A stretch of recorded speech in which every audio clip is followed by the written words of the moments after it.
Hi అండి, welcome to my channel Sita daily vlog. ఈరోజు నేను రసం రైస్ చేస్తున్నానండి. ఈ గ్లాస్తో ఒక గ్లాస్ వేసాను అనమాట బియ్యము. ఇందులోకి మన ఇంట్లో ఉన్న పప్పులన్నీ వేస్తున్నాను అనమాట. ఎర్ర కందిపప్పు, పచ్చిశనగపప్పు, ఇంకా ఇదేమో పెసరపప్పు, ఇంకా ఇదేమో కందిపప్పు అండి. అన్నీ ఈ గ్లాస్తో సగం సగం వేసాను అనమాట. మొత్తం ఫుల్గా ఒక గ్లాస్ అయినాయి పప్పులు, ఒక గ్లాస్ బియ్యం, ఒక గ్లాస్ ఏమో పప్పులు వేసాను అనమాట. వీటిని శుభ్రంగా కడుక్కొని ఒక 10 నిమిషాలైనా నానబెట్టుకోవాలి. శుభ్రంగా కడిగేసుకుందాం. పప్పును బియ్యం నానేలోపు ఒక 10 నిమిషాలు ఇప్పుడు దీనిలోకి రసం పౌడర్ చేసుకుందామండి. ఒక 5-6 ఎండుమిరపకాయలు, అలాగే ఒక స్పూన్ ధనియాలు, ఒక స్పూన్ జీలకర్ర, ఒక స్పూన్ ఏమో మిరియాలు, ఒక స్పూన్ ఏమో పచ్చిశనగపప్పు. వీటిని లైట్గా ఫ్రై చేసుకోవాలి, మరీ బాగా కాదు, లైట్గా దోరగా వేపుకోవాలన్నమాట. పౌడర్కి వేపుకొని పక్కన పెట్టుకోవాలి. చల్లారాక పొడి చేసుకోవాలి.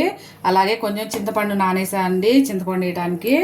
ఇప్పుడు ఈ నానబెట్టుకున్న పప్పు బియ్యంలో ఒక 2 మీడియం సైజు టమాటాలు కోసాను అనమాట. అలాగే ఒక స్పూన్ ఉప్పు, ఒక స్పూను పసుపు అన్నీ వేసి స్టవ్ మీద పెట్టి మెత్తగా ఉడికేలాగా ఉడికించుకోవాలి. విజిల్ పెట్టి మీడియం ఫ్లేమ్ మీద ఒక 3 విజిల్ వేస్తే మెత్తగా ఉడికిపోతుంది. మెత్తగా ఉడికేలాగా ఉడికించుకోవాలి. విజిల్ అయిపోయాక కుక్కర్ మూత తీసేయాలి. కుక్కర్ మూత తీసేసి అన్నాన్ని కలిపేసుకోవాలి. సరే, ఇలా మెత్తగా అయిపోవాలన్నమాట. మెత్తగా ఉడికింది, నేను వేసిన నీళ్ళు సరిపోయినాయి. ఇప్పుడు ఇలా కలిపేసుకున్నాక ఇప్పుడు ఇందులో ఒక స్పూన్ కారమను, కొంచెం ఉప్పు చాలేదు, కొంచెం ఉప్పు, అలాగే మనం నానబెట్టుకున్న చింతపండు పులుసు,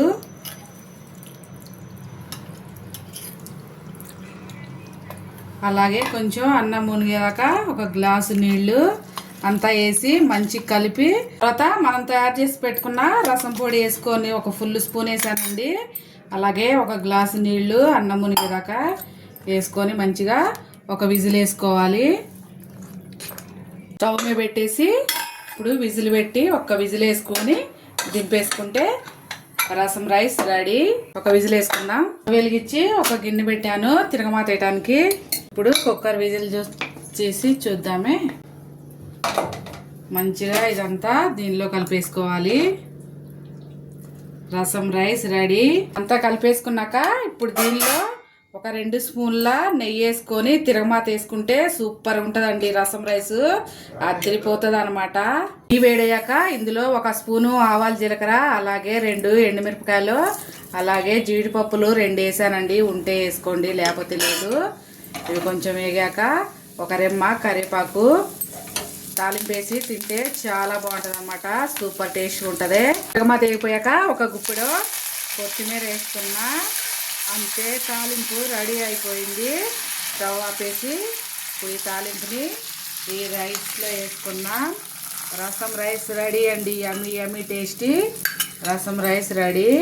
దీని పక్కన పాపడాలు, మీ దగ్గర ఉన్న వడియాలు ఏమన్నా వేసుకొని తింటే సూపర్గా ఉంటుంది అనమాట. టేస్ట్ చూసారా, ఇలా ఉంటే బాగుంటుంది. వేడివేడిగా రసం రైస్ రెడీ. చూసారా ఎంత బాగుందో అండి. టేస్ట్ సూపర్గా ఉందన్నమాట. నేను మామిడికాయ తొక్కు చేశాను, దాన్ని పెట్టుకున్నాను. మంచి వాసన వస్తుందండి, భలే వస్తుంది. పాపడాలు వడి వేడిగా తినేస్తే కడుపు నిండిపోతుంది అనమాట. లంచ్లోకి కానీ డిన్నర్లోకి కానీ సూపర్గా ఉంటుంది.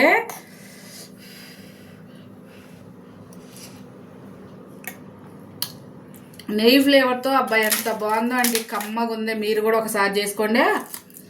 ఇలాంటి నా వీడియో ఏంటండి, నా వీడియో నచ్చితే ప్లీజ్ ఒక లైక్ చేయండి. అలాగే నా ఛానల్ సబ్స్క్రైబ్ చేసుకోండి ప్లీజ్. ఒకసారి ట్రై చేయండి, పిల్లలకి చాలా బాగా నచ్చుతుంది. ఉంటా ఫ్రెండ్స్, బాయ్.